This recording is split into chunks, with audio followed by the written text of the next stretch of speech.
New developments. Texas Attorney General Ken Paxton is saying hold on to so-called sanctuary cities tonight. Channel 5's Christian Von Preissing joins us to break down Senate Bill 4. Christian. Ken Paxton's appealing a federal judge's decision to block Senate Bill 4. In federal court Wednesday, U.S. District Judge Orlando Garcia ruled Senate Bill 4 unconstitutional. The bill was meant to allow law enforcement officers to question the immigration status of the people they detain or arrest. The bill makes it illegal for local governments to limit officers who want to question people's status or enforce federal immigration law. It mandates local law enforcement comply with federal immigration investigations. Tonight, the Texas Attorney General Ken Paxton says he'll be taking this fight to a higher court. Local government officials who don't comply could be fined, removed from their position, and face time in jail. In the Channel 5 News studios, Christian Von Preissing, Channel 5 News at 10. The small town of El Cenizo led the charge against Senate Bill 4. The town filed a lawsuit against the state just 22 hours after SB 4 became law.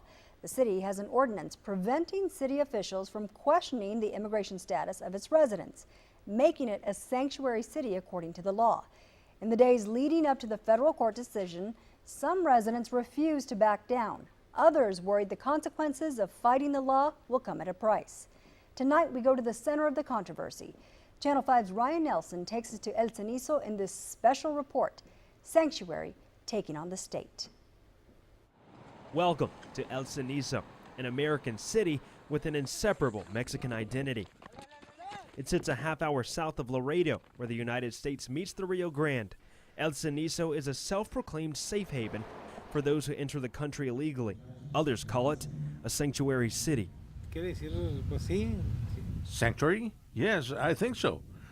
I think right now, I don't know later.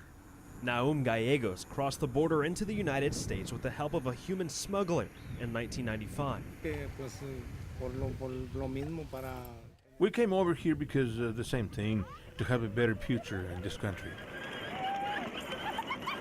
Gallegos was on pins and needles when we met him.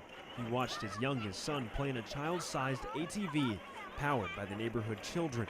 His anxiety came from the thought of being separated from his family as a result of Senate Bill 4. Yes, it does worry me because here we have 6 children and we don't want them to stay here. Almost everyone in El Cenizo speaks Spanish as their first language. This is the case for American citizen Alfonso Ayala. Ayala watched El Cenizo transform from his front porch. It became a city in 1989. When we moved here, there weren't many homes. There was one house here, another one over there. Today, the Texas sun beats down on many homes in El Cenizo. Some are battered, others abandoned. Ayala claims to own El Cenizo's oldest store. Here you can claim your choice of long-forgotten technology. He hears the voices of the city.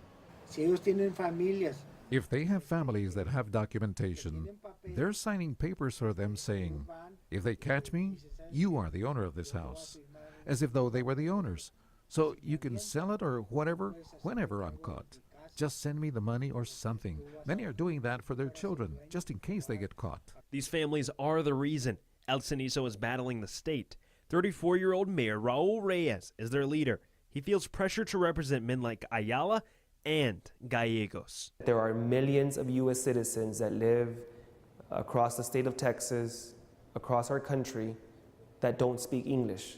Reyes moved to El Cenizo 24 years ago. He came here from Corpus Christi to be near a sick family member. I told my mom I didn't like it here.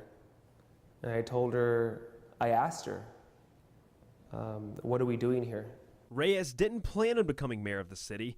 He envisioned his life as a singer. Over the course of months, years, I realized that my singing abilities weren't the best. Reyes tells us classmates would call him mojado or wetback because of the mud he marched into class. The paved roads of El Cenizo are a source of pride for the people who live here. It wasn't that long ago that leaving the city meant trekking through mud and dirt. Mayor Reyes says the people who he went to school with in Laredo didn't understand that this was part of everyday life. When people started calling us names and would tell us that we were part of Mexico and would make fun of us because we lived where we lived and in the conditions that we lived. He uses these memories as fuel. I dare say It was not wanting my brothers to experience that. That was the main motivator for me to run for office at the age of 19. The proverbial David has no fear when speaking about his fight with Goliath. For those out there that say that, you know, these are undocumented, illegal immigrants, yes, they are. But they look no different than myself, or than my family, or than my friends and my neighbors. On Wednesday, U.S. District Judge Orlando Garcia decided to grant El Cenizo a preliminary injunction. Reyes didn't mind the possibility of going to jail or accruing fines of $25,000 per day of noncompliance. Reyes remained convinced the city's funds would be safe, even in the moments leading up to the decision. One man wages a legal battle with the state.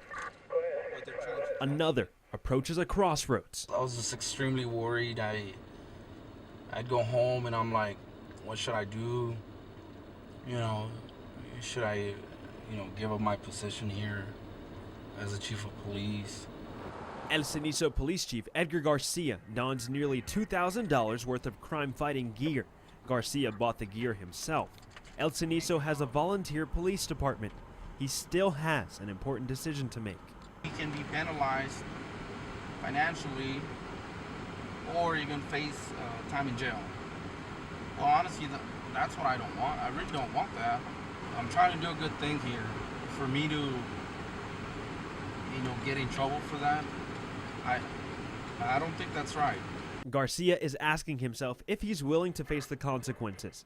He says he'll wait until that time comes. That's when I'm gonna figure out what am I gonna do. Gallegos, the man you met who crossed the border illegally, was uneasy as clocks raced towards September 1st. My biggest fear is that our children will stay behind. It is very worrisome to think that we could go back and for them to stay here. The fears of the American city with an inseparable Mexican identity are calmed for now. The people here know there's still a battle ahead. In El Cenizo, Ryan Nelson, Channel 5 News at 10.